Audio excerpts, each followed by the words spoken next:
Hey guys, so I'm ready to start again for like the 100 and I don't know 30th time.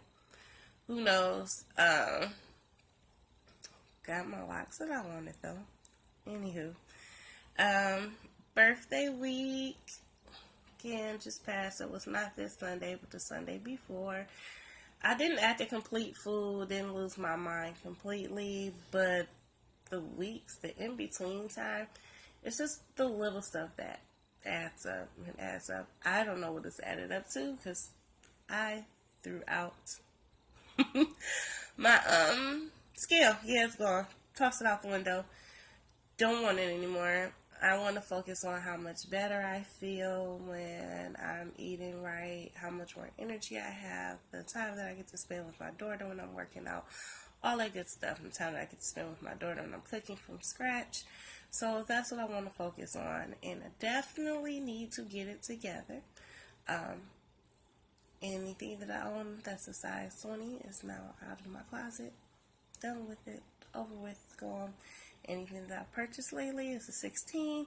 So I have no choice but to not only keep up with at least where I am, but I need to keep going down. And, there's no point in just sticking at 18. Like, who goes for a solid 18 and some 16s as they go, right? I might as well, if I started at above a 20, just go ahead and drop it down to the low teens, right? Okay, so that's what I'm saying. Um, it is hard, especially with other people in the home, with kids, with them wanting treats that really shouldn't be considered treats, and then I could purchase things that I feel are okay that wouldn't be tempting, but then my baby isn't the only baby in the house anymore, and those things are expensive. Like, I can't just, you know, go to the Dollar Tree and get a bunch of healthy snacks. Healthier snacks for children cost more money, and I can't afford to do that for multiple children. And I believe in equality in the house. I don't want my baby to have something that my cousin cannot have because I want her to eat healthy too. I just can't afford for all of us to eat that way on my own. So that may have to be a conversation that I have with her parental figure. But I really miss working out, so I want to start working out like right now, like today. Like, turn this off, boom, go pop in some Turbo Fire. But here's the thing: I think I may be a bit manic right now, and working out I think is a great way to release some of that energy. But I have to focus and buckle down on this way of eating, and I need to do it correctly. I can't get to 75-80% of my day and throw it away for a measly 30 carbs because, oh, well, I haven't gained anything. I'm not going to gain from this. But I'm not in a position not to lose. I'm not in a position of upkeep. That's not where I am. So I need to get real. I need to get into the headspace. I need to get back in. When I get like this, what I do is I watch my documentaries. I watch my Food Matters, my Forks Over Knives. I forgot the last couple. I watched the sugar-based ones. Is it Sugar Brain or Brain Dead? Something of that nature. The ones where they do the studies on the sugar. The ones where they talk about how refined everything is. I need to read it's a book that we read. It's not Guns, Germs, and Steel. It's a book that I read in undergrad, where it starts off with the daughter asking her father, "What's in a chicken nugget?" And it just spawned this whole thing for him with the industry, with how our food is prepared now, and I need to get back to the point of being so disgusted at food that's not real that I don't even try it. It isn't even tempted. Like, and it just saved me a lot of money too. Like, it's expensive, especially if you don't eat crap. Like, I still don't eat just crap. So even when I'm eating out and I'm eating wrong, it's still real food and food that's resemblance to real food, which means you're talking $20 for a meal, or I don't know, $14 for a bowl at Chipotle because I like guacamole. I like guacamole. And they don't give you enough steak. Hey, I'm a keto person at heart. In my bowl, I need steak. I don't want no rice. I don't want no beans. I need double steak and I need guacamole. Well, what could I have done with that $14 here? I could have had a nice ribeye. I could have had some jalapeno stuffed, bacon wrap stuffed jalapenos. I could have made a couple of broccoli casseroles. I could have, oh my goodness, the packs of bacon. The packs of bacon that have been lost to that Chipotle bowl. You know? So, yeah, I need to get my life. Maybe I will work out just to help my mood and help me feel a little bit better, but not even put that as something that I've done towards building today. Today, I need to focus on eating what I'm supposed to eat all day and not allowing myself to go up to 50 carbs.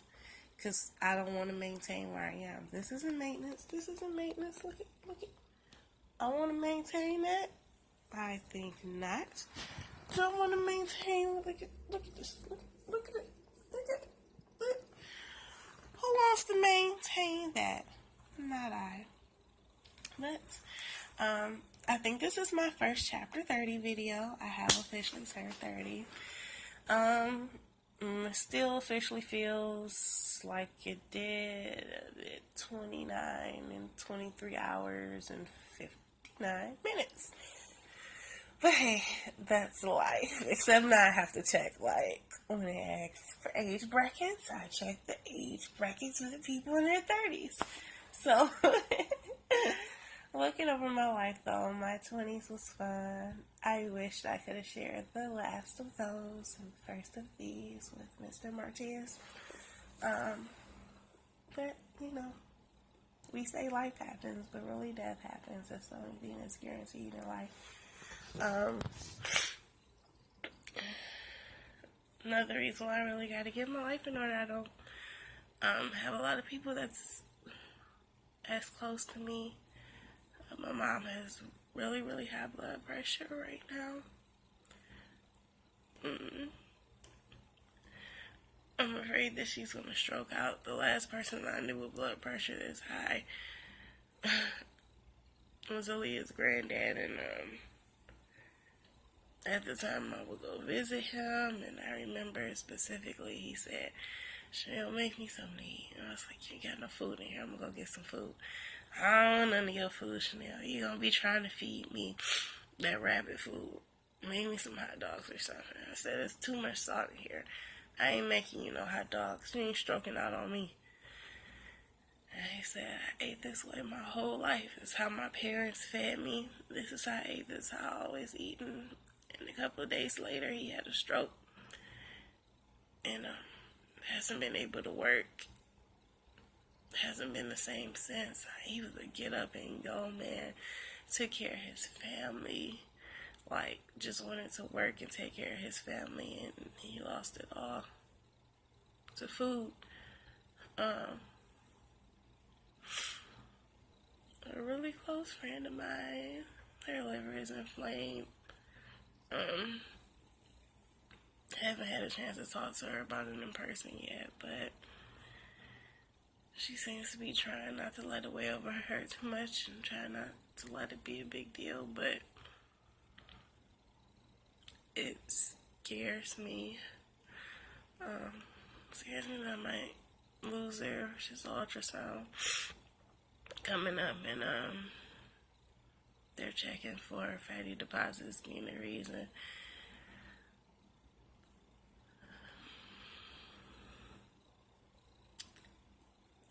But I just don't know. It's hard when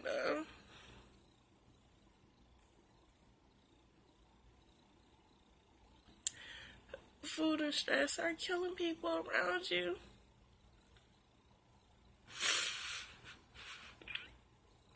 And you want to make decisions for them that you can't.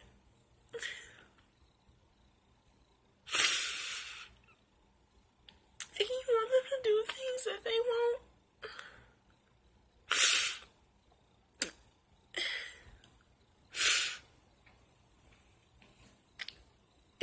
want them to know how scared you are because you don't want to cause them any more stress.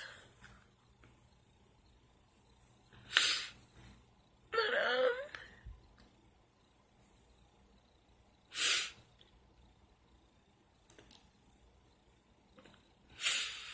it just sucks to have to imagine my life without more people that I love.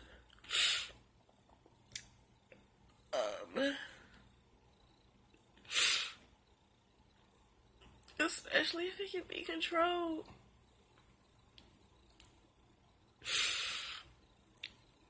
And, I don't ever want to Leah to feel how I'm feeling now. Like she's gonna lose her mom. I don't ever want Nicole to feel how I'm feeling now. Like, she's gonna lose her sister. I just don't.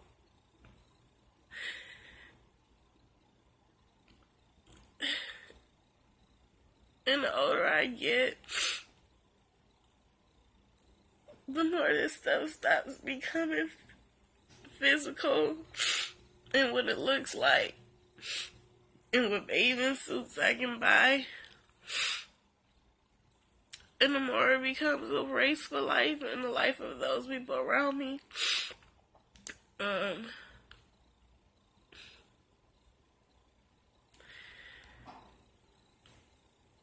I wish it could be taken lightly. I wish it could be, oh, you know, I just want to get cute for the summer. Or I just want to be looked at this way or be this size. But when you lose people to diabetes and cancers and strokes and heart attacks,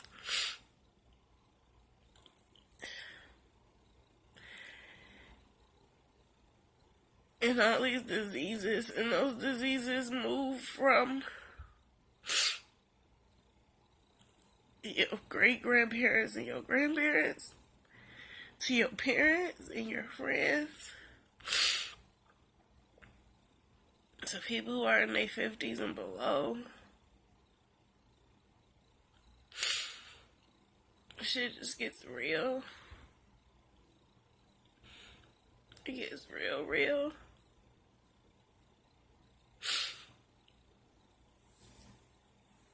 I don't know. Sometimes I feel like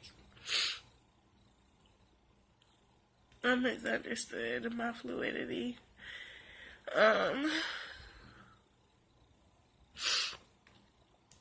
But I feel like I've almost died before from not walking away. From wondering how I was going to make it if I walked away from something. From wondering how I was going to feel. How I was going to deal with the heartbreak. How I was going to deal with this or that. Not walking away. And, I see simply not walking away hurting and killing so many people in our society. And now it's starting to kill people close to me in more ways than one. The physical ailments, not just walking away because it's so hard. The stressful environments, toxic people, toxic environments. I don't know.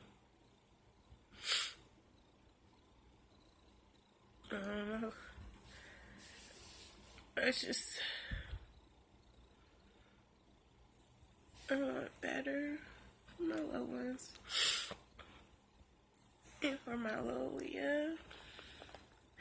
So I gotta do this, and all I can do is pray that let the people that I love do the things that they have to do. And if they can't find the strength to do them for themselves, then they find the strength to do them for me, because I love them so much.